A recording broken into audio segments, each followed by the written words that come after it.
Geordie Journos back again, and as you can see, if me and Dom move out the way, there's a little sign there. It's about time we showed a background. Yes. Because we've been in Japan for a week and we've given you guys, we've been to some amazing locations, some really good looking locations, but work has taken precedent and we've ended up having to film in a hotel room, a car park, and just a conference room upstairs. So sorry, here's the Japan National Stadium, a real sight. And you can guess why we weren't able to record inside. Kicked out because we were too late. But we thought it's 10 past 11 at night here.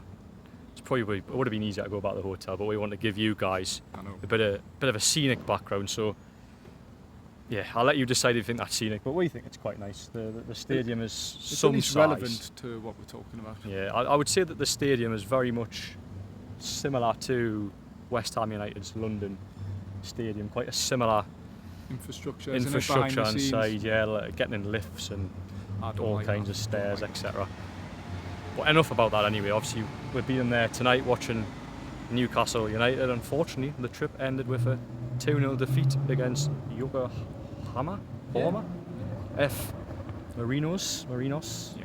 Terrible pronunciation. Marinos. I was waiting for you to do that, but my pronunciation. You know that by now. It's not the best. But what was your thoughts on it, Dom? Because I seen a bit of reaction on Twitter, and I think there was a few people disappointed. You don't want to lose in pre-season, but the one thing I would say, the heat here tonight has played a massive part. Jordan, I'm scared for my health right now. Like, I don't want to worry, like, my mum, my fiance, Liam, 3 most important people in my life. I don't want to ruin it. What about me? Your fault. I'm kidding. I've been struggling. So the lads who've been having to play, Sean Longstaff had to play 90 minutes after being brought in from the cold. I spoke to him after the game.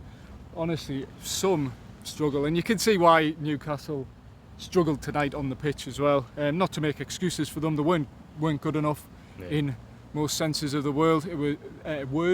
They huffed and puffed. They tried. I thought they started the game reasonably brightly, but once they went behind, there was no real question that they were going to get back in the game. Really, I didn't feel confident they would, especially when they brought off their big hitters, if you like, and started bringing on the young lads. One positive I will take: Bruno back. Bruno is captain, pulling the strings. We said last pre-season Bruno had a slow start to pre-season, and you can't read too much in it really. He had about 5 wins, didn't he? So, as Liam would say.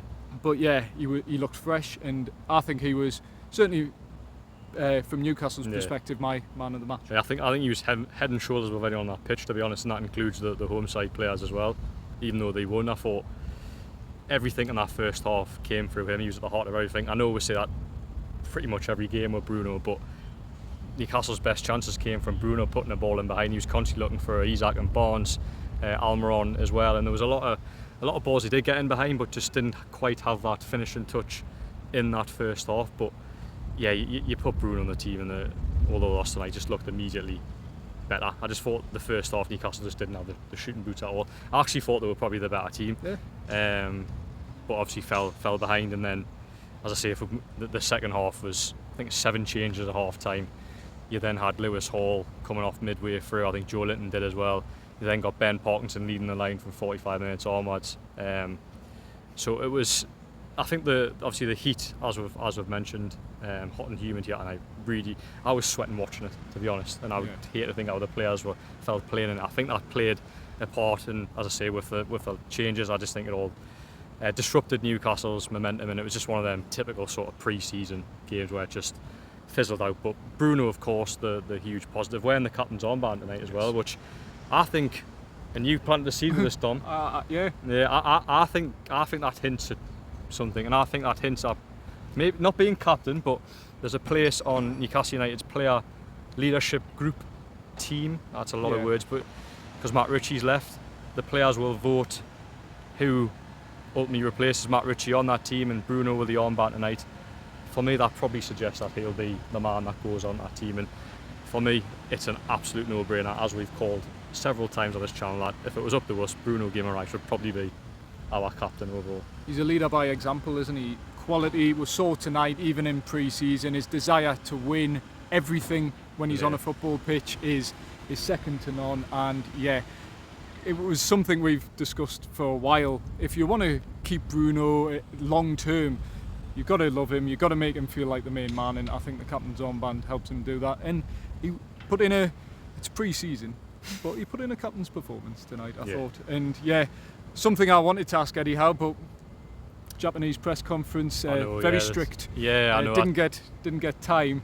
Would be who made the decision for the captain's armband? Was it the players who voted? Because that would be indicative of him being part of the leadership group. Or was it Eddie Howe? And I know you asked Eddie Howe that question, but didn't give much away. I wanted to get him on the follow-up. It was last question of the press conference, and Eddie Howe gave a short answer saying it would ultimately be up to the players, which I already knew that, but I thought he might give a little bit more on why Bruno was captain, talk a bit more about his leadership, now he leads, for example, on the pitch and maybe off it as well.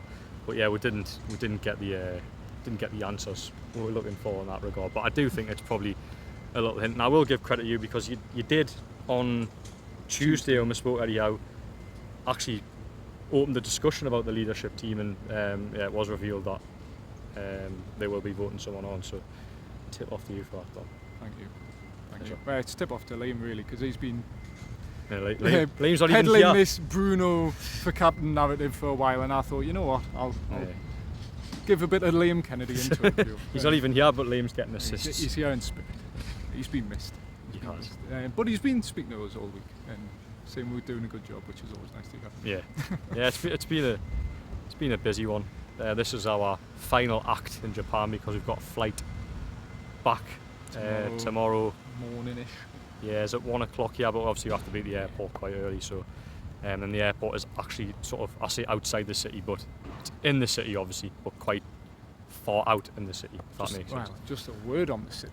Incredible. Yeah. Incredible. Anyone who's been to Tokyo before or has been here this week will know, and everyone we've spoken to here for the first time, me and Jordan here for the first time, it is like nothing you've ever seen. It's like Times Square, New York, multiplied by 1,000, isn't it? Because it's just never ending. You call New York a concrete jungle. This is a concrete rainforest.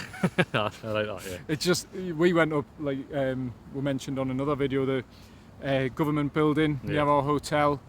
Get a really good view, and it is just never ending buildings. Huge, there's no huge gaps. city. There's no gaps. Which usually, if you go to the top of something, you can see like rural areas. Or grass or water. I mean, there's little parks dotted around, but or quite big parks actually. But yeah, it is vast. It is vast, and for a city population fan like Liam Kennedy, he'll be that'll whet his appetite, won't it? So yeah, it's been great. I've really enjoyed the trip. It has been hard work. Yeah. We've had a bit of downtime. Just a little bit. Can we say? Go on. Honestly. Nah, yeah. Why not? We're finished now. Yeah, we're done. We've done the work. Yesterday we thought we'll stay up early hours, we'll thrash out all our work, we'll have a few hours in the afternoon, go to a Bruno Guimaraes inspired location, Tokyo Disney Sea. I like the link there with Bruno's giving us talking, because it feels like we're self-indulging a little bit here. We'll get on more about Newcastle United's game tonight. But yeah, there is a Bruno link, because Bruno, Tonali, Joe Linton, someone else as well? Isak all went. Sorry. Isak went off tonight. Asked Eddie Howe. He's fine. Yeah. Precautionary substitution taken off at half time was planned. So you would take it back to the actual game. Right. Sorry, Joe. Bruno, captain, leader, Disney fan. Yes, much like me. Yeah. Except I'm not a captain or a leader. You are at Walker Donmouth. You lead by example. I'm a shouter. You lead by example with all your goals. Thank you. Yeah. But yeah, Bruno's I think you said Disney's one of his big. It's the best place to create memories, and my best memories of this trip. The best memories have been Newcastle. I can't lie. But yeah, we went there and we created some memories, didn't we, Jordan? Yeah, we did. Maybe negative ones for you, but positive ones for me. Yeah, you got on all the rides. You had to queue for probably about 40 minutes a time for a ride. We went on a couple of big rides together. Tower of Terror.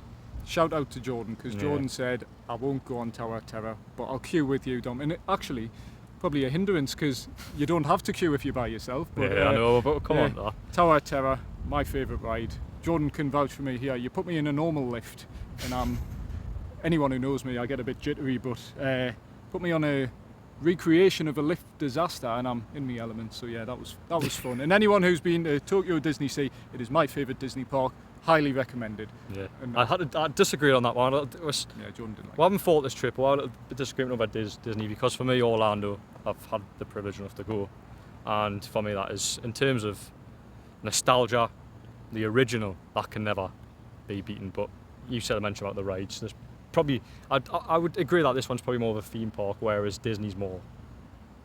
No, Disney's more of a theme park. This is more of a rides park. Rides park. Yeah. But it was, I think you had a better deal than me because you got on all the rides whilst I left. Oh no, no, I didn't leave the park. You went on there was a roller coaster that went upside down. I was like, damn, that's where I draw the line. And there was a queue time of half an hour. So in that half an hour, I went to the main entrance to check Wi-Fi to see what was happening with Newcastle. See, goes right back into Newcastle. It does, yeah. That's seamless. Yeah, and well, might as well talk about it now. Yeah, exactly. We haven't spoke about it on the channel since. So yeah. We said, how silly would it be if we're spending time at Disney and Newcastle are actually getting on with transfer business. So yeah, both anxious to know. Sent Jordan to the main entrance to check while I was going upside down, and and lo and behold, transfer breakthrough. Will Osula, yes, who I will come on to first. That deal, as we understand, is agreed with Sheffield United. Expect him to probably finalise his move next week. The signing itself, I think it's fine. The thing I would say about Osula is he's young, he's clearly got potential, and Newcastle need a third striker. I think would probably indicate that Callum Wilson's going to stay, to be honest. But yes. And to have a young up and coming striker learning off two very good strikers, as much as Callum Wilson's got, he's still an exceptional player. I can see the logic in it. So I'm in favour of that deal. Yes. Newcastle need a third man. I think he won't come in demanding to play games, especially when they've got Europe next season, so rotation levels you'd think will be less. So it's just a player there, with a third body, who will come in and play and learn off very good players. Yeah. He has to be a third body because Newcastle haven't replaced, still, as we say all the time, Chris Wood. And he should be seen as a Chris Wood replacement. He cannot be the Callum Wilson replacement. No. He hasn't scored a Premier League goal. He is only 20, bags of potential. Sounds like Paul Mitchell really likes him as well. So Will Osula, I think, would be an ideal third choice striker, not a first choice striker, because it's only going to be up for him, hopefully. 20 years old, it's no age. He could play for the under 21s. He wouldn't take up a place in the squad either. Yeah. So yeah, I think that it ticks a lot of boxes, and Newcastle need that third choice striker, because there's no point saying, oh, Jacob Murphy, Anthony Gordon can play through the middle. That's not their best. Yeah, that's not their best positions, and that should not happen in an ideal world. But Will Osula playing 20 minutes here and there. Obviously, the deal is subject to personal terms and a medical, which are yet to be ratified. But yeah, I think an exciting one enough to get the ball rolling and bolster Newcastle's attacking line. But I think a really exciting but quite interesting one that emerged also later in the day, once we'd left the park. Actually, no, we were still more or less in it, weren't we? But Mark Gay, England, Crystal Palace. Also very expensive. Yeah, so that's one thing I would say about this deal. Newcastle are in talks with Crystal Palace over Gay, but they'll have to pay top dollar to get him in. And to rumoured, the price tag doing the rounds is £65 million. Obviously, that is a lot of money in a potential stumbling block, in my opinion. But he is a player clearly really well liked, has been for a while, I think. Even when he's kicked around at Chelsea, there was some links to Mark Gay around that time. Obviously, his stock hasn't really been higher off the back of the Euros, as we understand as well, as widely reported. Other clubs are interested, so as much as it's encouraging that Newcastle have made the first move for Gay, I do think there may be a few twists and turns before that deal is agreed. Will they agree that deal? I think time will tell, but clearly there is a want to get him in, and that will be ultimately probably dictated by finances and if the player wants to move to Newcastle, because other clubs may indeed come in, and then it's Mark Gay's got a decision to make. But for me, I really like the transfer of Newcastle to sign Mark Gay. Like many fans, you watching out there, I'd be very, very happy with that. Yeah, I think it's an ambitious signing, but he's a player who's spoken highly of St James's Park in the past, which we were like, well, that's interesting. It's his favourite ground to play at. Yeah. Which a lot of players say, to be fair. You've been to St James's Park, most of you, I imagine, so you'll know what it's like. And he also built up a bit of a rapport with Anthony Gordon on the England break as well. So, yeah, that'll be a very good one if it comes off. Ambitious. Is it the news to almost get the ball rolling and that will lead to Mark Gay's exit, but will it necessarily be Newcastle? I'm not sure, but it's certainly an interesting one, and I like the sound of that, but it also raises questions. Where does it leave Newcastle's defence situation? Because we saw Roy Kelly play for the first time tonight at centre-back, Emil Kraft played at centre-back, Joe Linton played at centre-back the other night, Dan Burn obviously, Fabian Schär returned to the side. So how do you see Newcastle's centre-back situation unfolding this coming season? Because they're still looking for one, obviously. Yeah, I mean, Fabian Schär, for me, I would love to see Fabian Schär play forever. I really I love him. No, he's such. Is he he technically isn't an unsung hero because no one sings about him. Where's the Fabian Schär chant? That's one thing I've never. Shocking. That's one thing I've never understood. Apparently there is one, but I've never heard it at the stadium. No, I've never heard it at the stadium. I'm not going to do a rendition of it, though. Right. Yeah, I do like him. I know there was that War Flags banner. Everyone needs a Fabian Schär, which that was classy and fully deserved. But anyway, going back onto the point, I think Fabian Schär, as long as he stays fit, is a really hard player to get out that starting 11. But then if you were to look at the centre-half positions, it's about depth as well. So you would have, theoretically speaking, you would probably have Mark Gay, although he is a left-sided centre-half, but I presume can play both sides. Yeah, he can. Because Newcastle need a right-sided centre-half to rival Fabian Schär. So theoretically speaking, if Gay was to sign, you would have... And he's not going to be around forever, Fabian Schär. No, he's 32, 33 this year, I think. Yeah. And 1 year left on his contract, potentially will be extended. But yeah, it's going to be interesting. Look at that right-hand side of a defence. If Gay did sign, you'd have Gay, Fabian Schär. That's really good depth. And then the left-hand side, you would have... Botman, Kelly, Burn. Yeah, which is even more depth. So you've also got Lascelles to come back. Yeah, well. and I think that's what's it's taken a while to build depth because of PSR, etc. It doesn't allow you to strengthen as quickly as you want to. But every top club in the country has almost a second 11, and I think Eddie Howe has actually said on record that he wants a second start 11, and I think they've struggled on this tour, haven't they? Because there's been a lot of kids here. They've missed some key players. I don't know that. Sorry, I've interrupted you. No, derailed a great Jordan Cronin point. But we'll go back to the defence really. What I will say, if Newcastle are shelling out 65 million on a centre back, I think there's a more pressing position that needs filled, which is right wing, and they generally are more expensive than centre backs. So I'd be disappointed if Newcastle spend that sort of money on Mark Gahey and then leave themselves short up front, because it's a more pressing issue in my opinion. So that's where I think the Sula deal comes in, where you get you address a position that I think needs strengthening. You get a third striker in to replace a Chris Wood deal, and then it almost frees you up to go out and hopefully, by the sounds of it, go and spend big on a centre back and spend big on a right forward. And I think I don't think anyone would not see the logic in that, because we've said at the start of this transfer window that as much as they need a third striker, the right-sided centre-back position and certainly the right forward position was absolutely positions they needed to strengthen. Yeah, definitely. And just while we're here reflecting on the centre-back situation, it was the first time we'd seen Lloyd Kelly in a game. He got 45 minutes, I think. Yeah. What were your thoughts on Lloyd Kelly? He was rusty, let's be honest. He was, which is understandable, because it's pre-season. You take any pre-season performance with a pinch of salt. That was his unless it's Jacob Murphy for the last few games after that day, which Jacob Murphy, on a side note, on a side topic, Jacob Murphy has lost his spot as Newcastle no longer need a right forward. He got another assist just at the wrong end. Yeah, he did. He had a tough evening A lot of players did, to be honest. He had a tough evening with a mistake for that goal, and then he had a couple of... Well, he tried to recover. He had a couple of shots that went wide. But anyway, back... I forgot. Lloyd Kelly. Lloyd Kelly, yeah. I thought he was rusty. There's no shame in that. It was his first minutes of pre-season.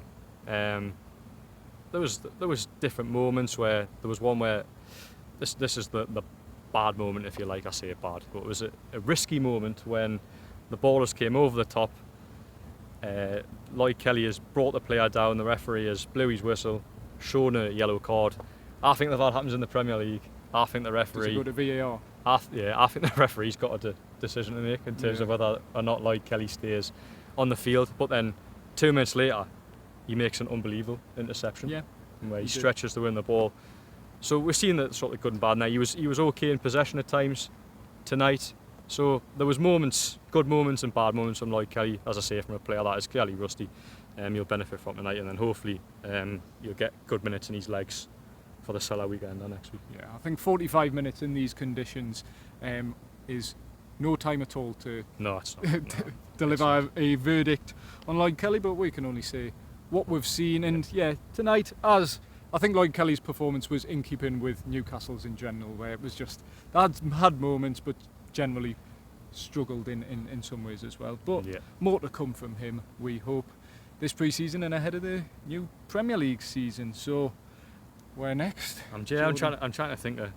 Well, we went to a Newcastle fan event today, and how did you find that? Because it was interesting. Yeah, I mean, I found it really quite wholesome, actually. Yeah, I was just going to say that. Heartwarming. It was heartwarming. We've all Shola out again. Club legend Shola, by the way. Yeah, reading off a script of his Newcastle United stories that he loves to tell. Yeah. Sir Bobby, Alan Shearer, having a great time. It's what we love about Shola. I tell you what, I bet he's never been hotter than he had been telling them stories previously. Because the event, which we'll show some clips from it. Yes. Do you want to start them now? No, you comment first, and then we'll start the clip. There was a rooftop bar in Shinjuku City. Yes. Not far from here, about 20 minutes. It was absolutely sweltering, as it has been. It's hot here, you know. You might have mentioned it. Yeah, you mentioned you're fearing for your health. I think you've had a bit of sunstroke today. I think I have. Yeah. I think I have. Like, genuinely, I think I'm even a bit burnt on the face, sweaty, burnt as well. It was sweltering on top of that sunroof, but there was free drink and stuff. Yes, with a caveat to it. Yeah, almost a prank. So I accidentally had an alcoholic beverage on the job today, because there was machines, and little did we know that the Pepsi you poured included whiskey. You couldn't just have a normal Pepsi. You see a big button, it's self-service. You go, I'll have a lovely Pepsi. That'll cool us down. Yeah.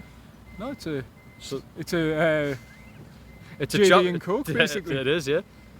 I honestly couldn't believe it. It just tastes like a Pepsi as well, mate. But it did say on the machine whiskey.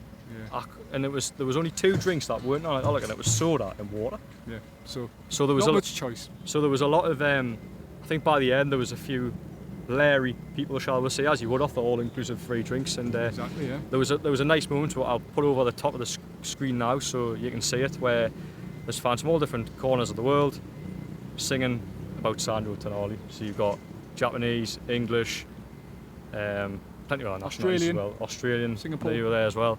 It was it was wholesome, and I think that clip I'm going to show you summed it up in my opinion. So it was a really good afternoon, and there's probably some interviews I should. Yeah, we'll kick on with them now. Yeah, so here's the interviews. Newcastle United Japan. I've been supporting Newcastle since 2012, so and I started to organize some Newcastle United related events in Tokyo since 2014. So I've been doing this for about 10 years actually. And then finally we have Newcastle United here. That's fantastic news. I've been to Newcastle for 3 times, so it's not the first time for me, but having Newcastle United in Japan, in Tokyo actually, that's a special occasion. Last time Newcastle visited Japan, it was 1996. So I was 2 years old, and I didn't know nothing about football. I'm so glad to seeing the team being here. fans from all four corners of the world. What do you think of that? I think it's great that people from all over the world support Newcastle. To be encouraged, and they're really enthusiastic. They know all the songs, and they've got some brilliant banners for the away. Would you come back here if Newcastle were indeed on tour here again? Yeah, we'd consider it. Yeah. The supporters, that is the best thing in the world. Yeah, I really love the team, and also Newcastle is my life. Yeah. Why is it your life? Why did you choose to support Newcastle all the way out here in Japan? It's like about 10 years ago, I watched a game against Hull City. The game was so crazy, and Alan Pardew has a headbutt. Yeah, that is a game I watched the first, and that time I already fall in love with this team. Alan Shearer, he was my hero. That's why I love that Newcastle United. In 2020, I've been there, but unfortunately the game was cancelled. So tonight, it will be my first Newcastle United game. So I'm so excited. One of my dreams came true. So yeah, Jordan, that was something, an educational experience speaking to those Japanese fans in particular. Yeah. I mean, have you ever heard anything like that before in regard to a reason to support Newcastle in terms of an Alan Pardew headbutt? I know, it's it was to hear that is hilarious. I know, I didn't sound like I found it funny, but I really did. I remember. I didn't know what to say. I was speaking to the lad, and I was just. I was like, did he just say that? Really? It's just like, what sort of, what goes through your head? Oh yeah, that's my team. That. Yeah, he was watching the whole game. Alan Pardew put a nut on David Myler, and 10 years later he's a Newcastle fan. That story. No, straight away he's a Newcastle fan, and he's still 10 years later. Yeah, that's what I meant. Yeah. You'll not find a better story than that. No, it certainly, as I've said in our Shots TV video, certainly beats our story of just being from Newcastle. There might be a couple of you guys watching. If you've What's your story? If you've got a story, I'll just tell us your story. But if you've got one better than the story you've just heard about Alan Pardew and his headbutt, I definitely want to hear it. So get in the comments, because incredible to hear that. Well, we heard a decent one the other day. I think we mentioned it on a video. The guy following Albert Luque's career then decided to follow Newcastle United. So yeah, it just goes to show, like, this untapped market, Japan. It takes the most inconsequential of things. Well, Alan Pardew's headbutt was very consequential, but you know what I mean. A seemingly insignificant event can have a significant impact on an individual. Just stick in your head. And 10 years later, they're still supporting Newcastle United and following them and getting to see them for the first time over here in Japan. And yeah, we spoke to Wasi as well from NUFC Japan. Big class shout, act him. Really. Big shout out to him. He runs the NUFC Japan X account, and he's pretty much organised everything here. As far as fans are concerned, except the things the club have obviously done. He's a bartender at the second half bar where a lot of Newcastle fans have gathered over the last week. He's been at every fan event, obviously the games as well, setting up flag displays. Big shout out to him. Really good English as well. Right. Very fluent in English, and just a really, really nice lad. And I hope, well, he said himself on that video there, it's been a special few days for him, and you know, I'm delighted for people like that they get to see the team in the flesh, because Newcastle have got fans internationally across everywhere, and it's really nice when they go to places like this and they touch bases with another fan base. And yeah, for people like Wasi, yeah, he deserved having Newcastle here. And tip our hat to you, sir. And yeah, he was very nice to us as well. He actually approached us. Dom and Jordan. Yeah. I'll be honest, Japanese people are very friendly. I don't want to blow our own trumpet. I've never felt more popular. Everyone just wants to come over to it. Oh, Newcastle, Geordie Journals. It's incredible. It is nice, and it shows that people do watch these videos worldwide, apparently. So yeah, everyone who's came over to see myself and Jordan and have a word, and even those who don't but still watch the channel, really much appreciated. Yeah. Spoke to one lad who's been in America for 30 years and still has a broad Geordie accent, which I think is some feat. Australia as well. I think there's a guy there for 10, 15 years. I think it was longer. How the Geordie accent sticks to them as well. But yeah, it was. I mean, it's just nice to see everyone come together, isn't it? Wholesome football. It is. The power of Newcastle United. And the power of Newcastle United, and hopefully this trip they'll keep on growing in places like Japan. I'm sure I'm sure they'll be back here at some point, but probably on the agenda is going to other untapped markets. Now, what they are, who knows, but I'm sure Peter Silverstone and Marinos will already have their eye on next season's tour, where Newcastle will see the commercial value and grow fan bases. But yeah, obviously last year they had the US, they've been to Australia, although that was a controversial trip given the time of it, and come to Japan. It's nice to see Newcastle back on the map, if you like, because for years under Mike Ashley they didn't do things like this, and not only are they connecting with fans back in Newcastle, but they're making an effort to connect with fans internationally as well, and I think that's brilliant. The more fans Newcastle United have, the better. Yeah, may not have been a success on the pitch tonight, No. but I'd say it has been a success off the pitch. It has in many ways. Yeah, it has. We've enjoyed ourselves. Got plenty of content in the bag. Hopefully, as well as watching us, you've been reading Shields Gazette, Newcastle World. There's still more to come with a few more The bits hard of work content does not stop.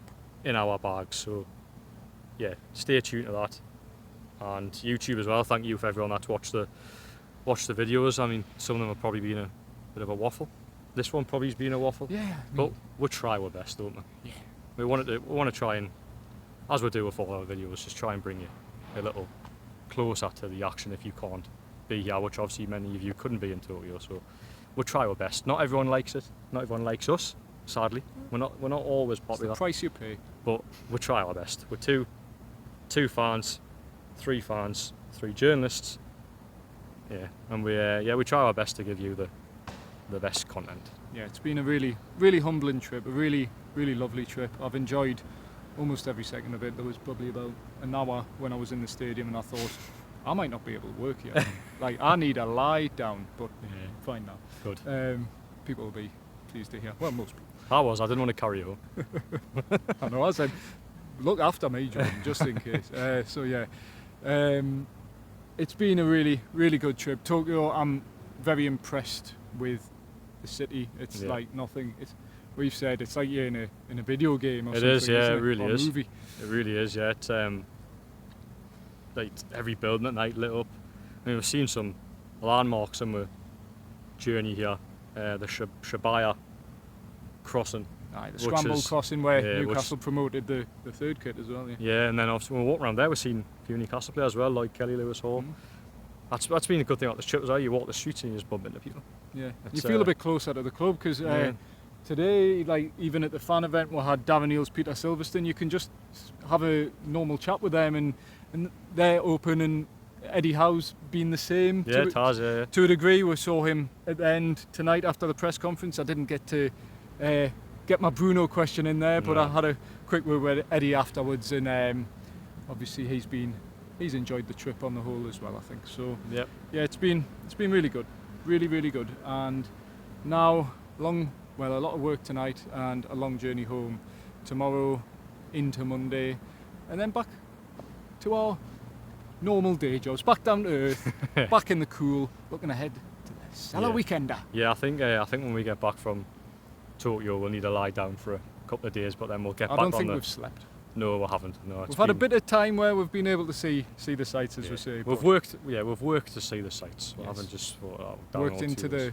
5 o'clock in the morning was one morning, wasn't it? Yeah, it was, which is not that you guys are probably. I know. You just want to see the content. You want to see the fruits of our labour, not us complain about it. It's just if National World you're watching this. We haven't just had had a jolly up. We've worked very hard. I promise. Yes. Right. Oh, yeah. Next time you'll see us, we'll be hopefully back in England. Yes. Looking ahead at the Sella Weekend, whether we do a video midweek, we'll have to TBC. We might need to sleep for a few days. Yeah, so we'll never know. This might be. Well, no, you'll next see us on Shots TV. Yeah. On Monday night, which is just an overall. You'll just see us here. Yeah, literally, yeah. Just an overall reflection of the trip, the best bits, if you like. Yeah. Just the highlights of the trip. That's channel 276 on Freeview. Yeah. It's the first time I've nearly forgot it. But yeah, so there's that. And of course, thank you to you guys for watching, liking, sharing, subscribing. Please remember to do that if you like this video. Thank you, of course, to our sponsors for Rivers Financial Planning for all of your holistic financial needs, pensions, advice, all of that. So yeah, thank you. Sponsor in one of the corners. And you want to wrap it up there, Jordan? Yeah. Final thoughts on Japan? Well, we've already given them, but... Final thoughts on Japan? Fantastic. 10 out of 10. Bring me the Premier League season now. Yes. Please. I was going to say I'm looking forward to Salah weekend. I am. Let's not for the Salah weekend. No, let's not. Let's not. Right, let's wrap it up, yeah. We've been waffling for the last, well, probably a full video, but let's wrap it up before we say things. Right. Please like, comment, share, subscribe. We had a donation the other day, £5. Yes, thank you. Thank you. We usually we will put your name on screen because, unfortunately, I can't remember the name off the top of my head. There's a lot of comments on the last video, but we'll put a special shout out to that person now. Thank you so much. If you want to donate, there's a little thanks button at the bottom. Look, it's really, really appreciated. So thank you so much. And yeah, please like, comment, share, subscribe. I'm trying to go through the sequence in my head, but we'll see you. We've both said it. Yeah. Let's go. We'll see you on the next video back in Newcastle.